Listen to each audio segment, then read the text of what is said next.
पाकिस्तान की ये चाल बहुत गहरी है, बहुत बड़ी साजिश है, क्योंकि आप जानते हैं कि 5 अगस्त 2019 के बाद जब कश्मीर में 370 को हटाया गया, उसके बाद से लेकर अब तक जो है पाकिस्तान अंतर्राष्ट्रीय मंचों पर कश्मीर को लेकर लगातार पिट रहा है और पाकिस्तान की आवाज नहीं सुनी जा रही। भारत ने कश्मीर को लेकर जिस तरह से अपनी रणनीति और जिस तरह से अपनी कूटनीति चली है, उसके बाद पाकिस्तान जो है वो हर मोर्चे पर पिट रहा है और इसीलिए पाकिस्तान ने अब ये नई चाल चली है मुशाल मलिक को अपनी मंत्री बनाकर, वो भी ह्यूमन राइट्स जैसे मामले जो है उसको सौंपने के बाद। और यासीन मलिक जो है वो इस वक्त जेल में बंद है और उसको फांसी तक की सजा हो सकती है। तो आप सोचिए कि अगले आने वाले कुछ सालों में ये जो मुशाल मलिक जो पाकिस्तान की मंत्री बन गई है, वो पाकिस्तान की तरफ से किस किस तरह का प्रोपेगेंडा जो है भारत के खिलाफ दुनिया के मंचों पर चलाएंगी, इसकी कल्पना कीजिए। हालांकि वो कितनी कामयाब होगी इसको लेकर के मुझे आशंका है, और आशंका क्या बल्कि मैं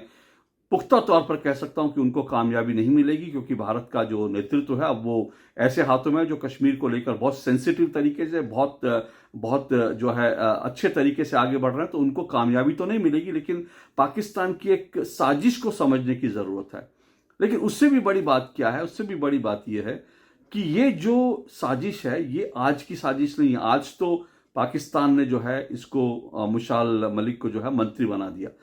लेकिन ये जो पूरी साजिश है इसकी गहराई में जाएंगे तो आपको लगेगा कि दरअसल पाकिस्तान जो है कश्मीर को लेकर कितनी गहराई तक और कितने सालों से लगातार जो है वो काम कर रहा है और कितनी डीप रूटेड जाकर जो है अपने साजिश जो है वो यहाँ पर उनके साजिशों के तार जो है यहाँ पर जो है वो खड़े कर रहा है। उसको सोचने की जरूरत है, समझने की जरूरत है, क्योंकि आज ये जो मंत्री बनाया गया है मुशाल मलिक को, जिनका पहले नाम मुशाल हुसैन था, ये मुशाल हुसैन और ये जो यासीन मलिक हैं, इनकी शादी कैसे हुई, आज ये सवाल भी, इसको भी गहराई तक जाकर समझना चाहिए कि आखिर ऐसा क्या हुआ और किस तरह से इन दोनों की शादी हुई थी। क्योंकि इनकी शादी जो है वो अपने आप में आज साफ तौर पर आपको लगेगा, जो मैं आपको बताने जा रहा हूं उससे आपको साफ हो जाएगा कि ये एक बड़ी साजिश थी कश्मीर को लेकर, जो पाकिस्तान ने एक बड़ा खेल खेला, किस तरह से यासीन मलिक को और मुशाल हुसैन को लेकर उसने जो है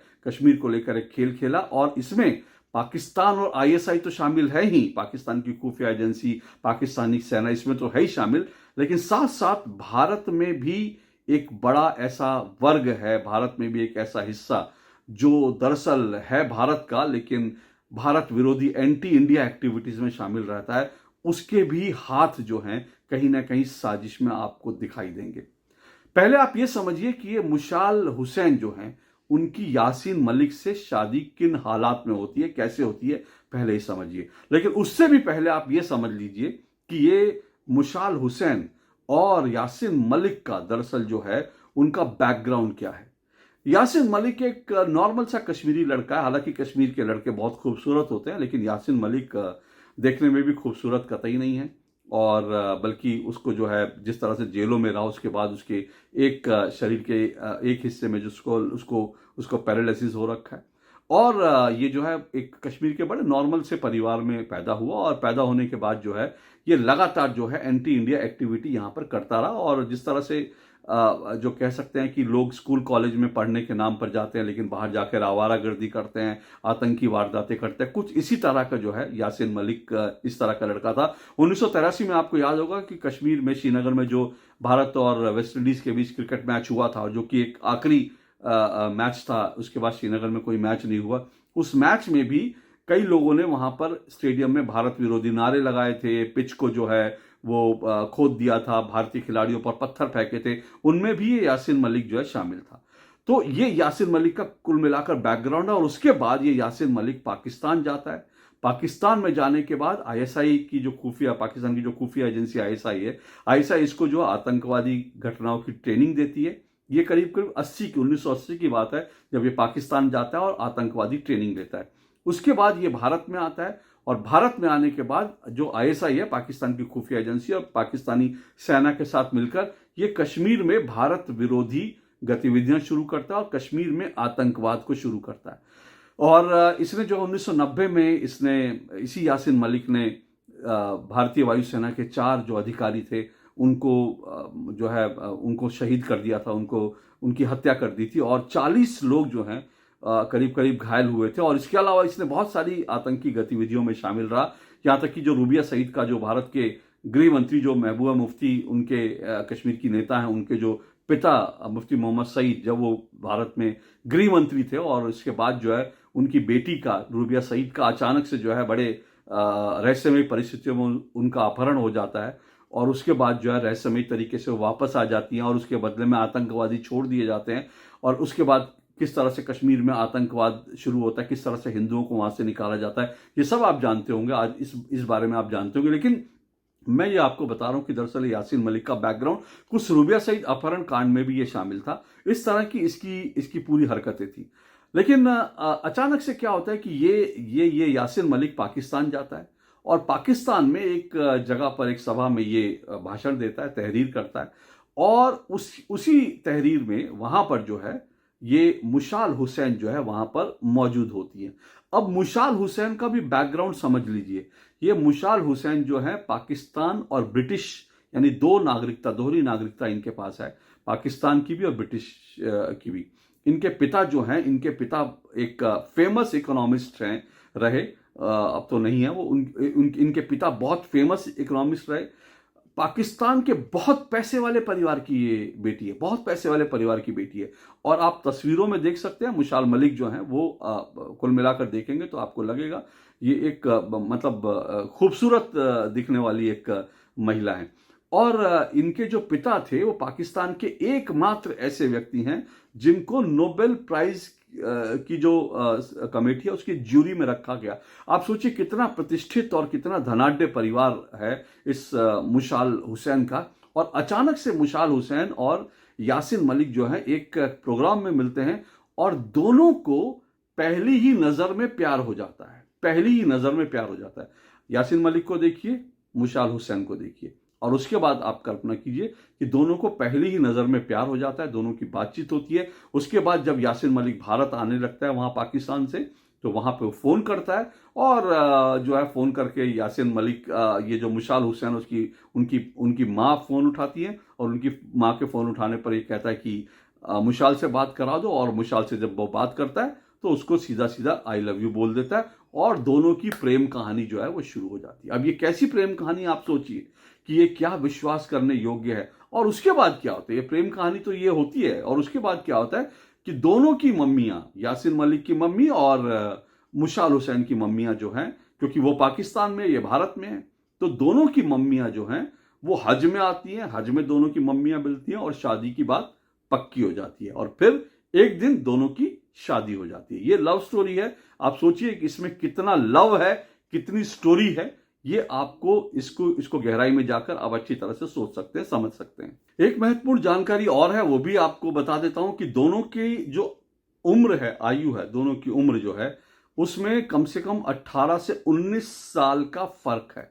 18 से 19 साल का फर्क है। अब आप सोचिए कि ये पूरा जो गठबंधन है, ये जो पूरा लव स्टोरी है, ये कितनी बेमेल है, आप समझ सकते हैं। लेकिन इसके बावजूद 2009 में दोनों की शादी हो जाती है। अब जैसा मैंने कहा कि पाकिस्तान का तो एक पूरा गेम प्लान समझ में आ रहा है कि कैसे यासीन मलिक पाकिस्तान आते हैं। तो पाकिस्तान और आईएसआई, पाकिस्तान की खुफिया एजेंसी, पाकिस्तानी सेना किस तरह से पूरा एक जाल बिछाते हैं, और जिस तरह से, बल्कि इसको ये भी कहना चाहिए, पाकिस्तान जिस तरह से आतंकवादियों को, कश्मीर के आतंकवादियों को हथियार देता है, पैसा देता है, उसी तरह से वो पाकिस्तान ने एक स्ट्रैटेजी के तहत अपनी बेटियां भी कश्मीर के आतंकवादियों को दे दी, ताकि कश्मीर जो है सुलगता रहे, कश्मीर में आतंकवादी वारदातें होती रहे। इस हद तक पाकिस्तान चला गया कि उसने अपनी बेटियों को भी जो है वो कश्मीरी आतंकवादियों को सौंपना शुरू कर दिया, शादी का नाम देकर। तो इस तरह से दोनों का रिश्ता होता है, और ये पाकिस्तान की साजिश तो समझ में आती है हमको अच्छी तरह से। लेकिन मैं ये कह रहा हूं कि आप समझिए कि पाकिस्तान की साजिश तो है, लेकिन भारत में, भारत की सरकार, भारत की जांच एजेंसियां, और भारत में जो लोग यासीन मलिक को हीरो बनाकर पेश करते हैं, वो दरअसल वो लोग कौन है, उनकी एंटी इंडिया एक्टिविटी के बारे में सोचिए। ये यासीन मलिक, मैंने बताया कि आज वो जेल में है, लेकिन 2014 के बाद जब नरेंद्र मोदी की केंद्र में सरकार बनती है, तब जाकर जो है यासीन मलिक को बाकायदा गिरफ्तार किया जाता है, जेल भेजा जाता है। आज उसके ऊपर मुकदमा चल रहा है। उसके पहले बाकायदा भारत की सरकारों ने, केंद्र सरकारों ने, जम्मू कश्मीर की सरकारों ने यासिर मलिक को बाकायदा एक हीरो, एक गांधीवादी बता दिया था। यहां तक कि अगर आप कुछ समय क्या उस समय के अखबार देखेंगे तो उसमें यासिर मलिक को इस तरह से प्रेजेंट किया जाता है, यहां तक कि विकीपीडिया पे भी जाएंगे तो यासिर मलिक को ऐसे दिखाया जाता है कि वो आतंकी था, लेकिन उसने गन छोड़कर गांधीवादी रास्ते पर आ गया और उसने गांधीवादी रास्ते से कश्मीर को आजाद कराने की लड़ाई शुरू करी। और यही दिल्ली के अंदर, देश की राजधानी दिल्ली के अंदर बड़े बड़े सेमिनार होते हैं जिसमें यासिर मलिक को हीरो की तरह बुलाया जाता है। आपने देखा होगा बाकायदा बड़े बड़े मीडिया हाउस, इंडिया टुडे का जो है पूरा आपको अच्छी तरह से याद होगा, इंडिया टुडे का एक जो कॉन्क्लेव था उसमें आदित्य राज जो है कॉल जो एक बड़े पत्रकार उस समय स्टूडेंट थे, किस तरह से वो यासिर मलिक से सवाल करते, तो बाकायदा इंडिया टुडे के मंच पर वो आतंकवादी बैठा हुआ था, तो उसको इस तरह से हीरो बनाकर रखा हुआ था। और जिस तरह से उसको हीरो बनाया गया उसके बाद ही जो है वो बाकायदा उसको मनमोहन सिंह सरकार, जब यूपीए की सरकार थी तो मनमोहन सिंह की सरकार जो है, मनमोहन सिंह प्रधानमंत्री जब थे तो बाकायदा इस यासिर मलिक को प्रधानमंत्री कार्यालय में बुलाया जाता है। मनमोहन सिंह इसके साथ तस्वीरें खिंचाते हैं, इसको कुछ सीडीज जो है उनके साथ आदान प्रदान कर रहे हैं, बड़े मुस्कुराते से इस तरह की फोटो आई। तो एक आतंकवादी जो है जिसको पाकिस्तान प्लांट कर रहा है, इस तरह से प्लांट कर रहा है कि कश्मीर जलता रहे, भारत जो है वो भारत के ऊपर घाव पर घाव होते रहें, और साथ साथ उस आतंकवादी के साथ जो है वो अपनी बेटी, अपने यहाँ की एक लड़की को जोड़ देता है, अपने यहाँ की बेटी को जोड़ देता है ताकि ये रिश्ता बना रहे, कश्मीर सुलगता रहे। उस आतंकवादी को बाकायदा भारत के अंदर जो है वीआईपी ट्रीटमेंट दिया जाता है, प्रधानमंत्री बुलाते हैं। और मैं आपको एक चीज और अपना अनुभव आपको बता दूं, मैंने खुद जो है यासिर मलिक को एयरपोर्ट पर, ये 2013 की शायद बात होगी या 2013-14 की बात है, मैंने दिल्ली एयरपोर्ट पर यासिर मलिक को देखा जब वो अपनी बेटी के साथ, क्योंकि मुशाल के साथ अब उसकी छोटी बेटी भी है, तो वो एयरपोर्ट पर मैंने खुद देखा। और उस एयरपोर्ट पर भीड़ थी काफी एयरपोर्ट पर, लेकिन वो यासिर मलिक अपनी बेटी को लेकर एयरपोर्ट पहुंचता है और तभी जो है सिक्योरिटी के कुछ लोग आते हैं और यासिर मलिक को वो बाकायदा वीआईपी गेट से ले जाते हैं। मैंने पता किया तो मुझे पता चला कि यासिर मलिक अपनी पत्नी यानी इसी मुशाल को लेने के लिए, क्योंकि उसकी पत्नी पाकिस्तान आती जाती रहती है, पाकिस्तान जाती है, उसके बाद हिंदुस्तान आती है, यहाँ पर कश्मीर के खिलाफ बोलती है, पाकिस्तान में क्या उसको तैयारी कराई जाती है हम नहीं जानते, वो एक रहस्य है। तो उस पत्नी को लेने के लिए जो है वो आया हुआ था एयरपोर्ट पे, और उसको बाकायदा वीआईपी दरवाजे से सिक्योरिटी के लोग लेके गए ताकि यासिर मलिक को भीड़ का सामना ना करना पड़े। इस तरह से ले जाया जाता था। तो 2014-15 तक जो है ये यासिर मलिक जो है बाकायदा वीआईपी की तरह हिंदुस्तान में रहता था, और मुशाल जो है वो भी इस तरह से भारत में आती जाती थी। लेकिन 2015 के बाद, अब आप ये सोचिए, 2014 में केंद्र में सरकार बदलती है और 2015 के बाद ये जो मुशाल मलिक है, उसके बाद अब वो भारत कभी नहीं आ सकी, और यासिर मलिक आज जेल में है। और मुशाल जो है वो अब जो है बाकायदा दुनिया भर में अब तक वो प्रचार करती थी कि भारत में जो है इस तरह से ह्यूमन राइट्स का उल्लंघन हो रहा है, उसके पति को यहाँ यातनाएं दी जा रही हैं, मारने की साजिश की जा रही है, उसकी पत्नी अपनी बच्ची को भी वो इसी तरह से जो है इस्तेमाल करती है, उसकी बच्ची भी इस तरह की तहरीरें करती है। तो ये सब चीजें अब हो रही है, लेकिन अब जो है ये चीज और एक नेक्स्ट लेवल पे पहुंच गई है, क्योंकि पाकिस्तान ने उसी आतंकवादी की पत्नी को जो है वो मंत्री बना दिया, और वो भी ह्यूमन राइट जैसा महकमा देकर। अब ये प्रचार जो होगा वो तो हमको देखना है कि क्या होता है, लेकिन जैसा मैंने कहा कि इसमें सिर्फ पाकिस्तान की साजिश नहीं बल्कि हिंदुस्तान में बैठी कुछ एंटी इंडिया लॉबी जो है उसका भी गठजोड़ साफ तौर पर दिखाई देता है। तो कल्पना कीजिए कितने डीप रूटेड ये लोग हैं, भारत के अंदर भी पाकिस्तान की जो साजिशों के तार हैं वो कितने गहरे हैं, ये आप सोचिए। आज के लिए इतना ही, नमस्कार।